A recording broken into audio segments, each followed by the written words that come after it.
ಸದ್ಯಕ್ಕೆ ಇವಾಗ education system ನೋಡಿದ್ರೆ ನಾವು ಓದ್ಕೊಂಬಂದಿರೋದು I am also recent graduate. ಇವಾಗ ಕೆಲಸ ಮಾಡ್ತಾ ಇದ್ದೀನಿ, ಮದುವೆನೂ ಆಗಿದೆ. ಇವಾಗ ನಾವು ಮಕ್ಕಳು ಮಾಡ್ಕೋಬೇಕಂದ್ರೂ ಇವಾಗ ದೊಡ್ಡ ಕ್ವೆಶ್ಚನ್ ಇರೋದು ಅವ್ರನ್ನ ಹೆಂಗೆ ಸಾಕಬೇಕು, ಅವ್ರ ಸ್ಕೂಲ್ ಫೀಸ್ ಹೆಂಗೆ ಕಟ್ಟಬೇಕು ಅನ್ನೋದು ದೊಡ್ಡ ಕ್ವೆಶ್ಚನ್ ನಮಗಿರೋದು.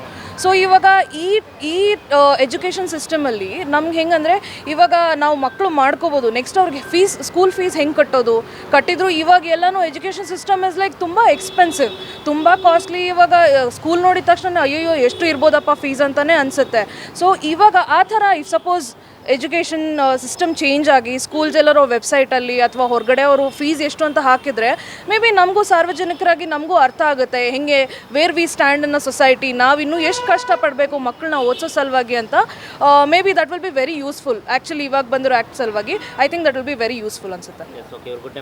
ರಜನಿ ಅಂತ ಏನು ಗೌರ್ಮೆಂಟ್ ಇವಾಗ ಎಜುಕೇಷನ್ ಬಗ್ಗೆ ಏನು ಇವಾಗ ಆ್ಯಕ್ಷನ್ ತೊಗೊಳ್ತಾ ಇದೆಯಲ್ವ, ಅದನ್ನು 100% ಸರಿ ಅಂತ ನಾವು ಒಪ್ಕೊಳ್ಳೋಕ್ಕಾಗೋದಿಲ್ಲ. ಯಾಕೆಂತಂದರೆ ಈಗ ಸ್ಕೂಲ್ ಅಂದರೆ ಐ ಮೀನ್ ಈಗ 1 to 4th ಮತ್ತು 4th ನೆಕ್ಸ್ಟ್ ಹೈಸ್ಕೂಲಿಗೂ ಅಲ್ಲಿನ ಮಕ್ಕಳಿನ ಒಂದು ಇಂಟೆಲಿಜೆನ್ಸಿಗೆ ನೋಡ್ತಾ ಹೋದರೆ ಇವರೇನು ಇವಾಗ ಫೀಸ್ ಅನ್ನೋ ಇದರಲ್ಲಿ ಅವರು ಒಂಥರ ಇದು ಮಕ್ಕಳಿಗೂ ಹೆರಾಸ್ಮೆಂಟು, ಒಂದು ಕಡೆಯಿಂದ ತಂದೆ ತಾಯಿಗೂ ಹೆರಾಸ್ಮೆಂಟು.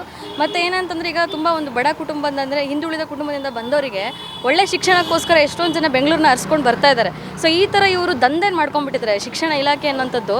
ಶಿಕ್ಷಣ ಇಲಾಖೆಯೂ ಕೂಡ ಮತ್ತು ಖಾಸಗಿ ಏನು ಕಾಲೇಜುಗಳು ಸ್ಕೂಲ್ಗಳಾಗಿರ್ಬೋದಲ್ಲ, ಈ ಶಿಕ್ಷಣ ಅನ್ನೋದನ್ನೊಂದು ದಂಧೆ ಆಗಿ ಉಪಯೋಗಿಸ್ಕೊಳ್ತಾ ಇದ್ದಾರೆ. ಇದನ್ನಾದಷ್ಟು ಜನಸಾಮಾನ್ಯರಿಗೆ ಅನುಕೂಲ ಆಗಂತೆ ಮಾಡಿಕೊಟ್ರೆ ಎಲ್ಲ ಮಕ್ಕಳಿಗೂ ಕೂಡ ಒಂದು ಒಳ್ಳೆ ವಿದ್ಯಾಭ್ಯಾಸ ಸಿಗುತ್ತೆ.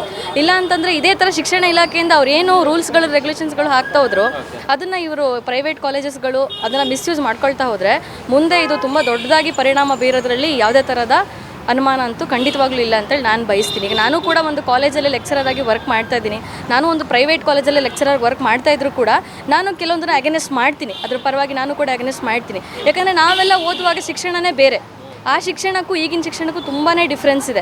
ಆಗಿನ ಶಿಕ್ಷಣ ನೀವು ಈಗಿನ ಮಕ್ಕಳಿಗೆ ಕೊಡಬೇಕಂದ್ರೂ ಕೂಡ ಯಾವುದೇ ಮಕ್ಕಳು ಕೂಡ ಫಸ್ಟ್ ಆಫ್ ಆಲ್ ಮಕ್ಕಳ ಮೆಂಟಾಲಿಟಿನೂ ಆ ಥರ ಇರೋದಿಲ್ಲ, ತಂದೆ ತಾಯಿ ಮನಸ್ಥಿತಿನೂ ಕೂಡ ಆ ಥರ ಇರೋದಿಲ್ಲ. ಸೊ ಹಾಗಾಗಿ ಏನು ಫೀಸನ್ನು ಹೆಸರಲ್ಲಿ ಈ ಒಂದು ಗೌರ್ಮೆಂಟಿಂದಾಗಲಿ ಅಥವಾ ಖಾಸಗಿ ಕಾಲೇಜ್ಗಳಲ್ಲಿ ಸ್ಕೂಲ್ಗಳಲ್ಲಾಗಲಿ ಇದನ್ನೆಲ್ಲ ಏನು ನಡೆಸ್ತಾ ಇದ್ದಾರಲ್ಲ, ಆದಷ್ಟು ಇದು ಜನರಿಗೆ ಅನುಕೂಲ ಆಗೋ ರೀತಿಯಲ್ಲಿ ಮಾಡಿಕೊಟ್ರೆ ಎಲ್ರಿಗೂ ಒಳ್ಳೇದಂತೇಳಿ ಹೇಳಲಿಕ್ಕೆ ಇಷ್ಟಪಡ್ತೀನಿ. ಭೂಮಿಕಾ ಅಂತ ಹೇಳಿ ಕಾಮನ್ನಾಗಿ ಹೇಳ್ಬೇಕಂದ್ರೆ ಎಲ್ಲ ಸ್ಕೂಲು ಎಲ್ಲ ಕಾಲೇಜ್ಗಳಲ್ಲೂ ಒಂದೇ ರೀತಿ ಫೀಸು, ಒಂದೇ ರೀತಿ ಯೂನಿಫಾರ್ಮ್ಸ್ ಆಗಲಿ ಇದಾಗಲಿ ಎಲ್ಲ ಒಂದೊಂದು ಕಡೆಗೆ ಒಂದೊಂದು ಥರ ಮಾಡ್ತಾಯಿದ್ದಾರೆ.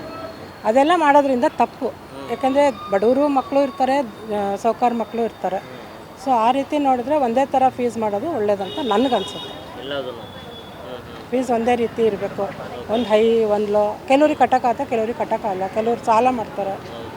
ಅದೆಲ್ಲ ನೋಡಿದ್ರೆ ಒಂದೇ ರೀತಿ ಮಾಡೋದು ಒಳ್ಳೇದಂತ ನನ್ನ ಅಭಿಪ್ರಾಯ. ವಿಜಯ. Thank you.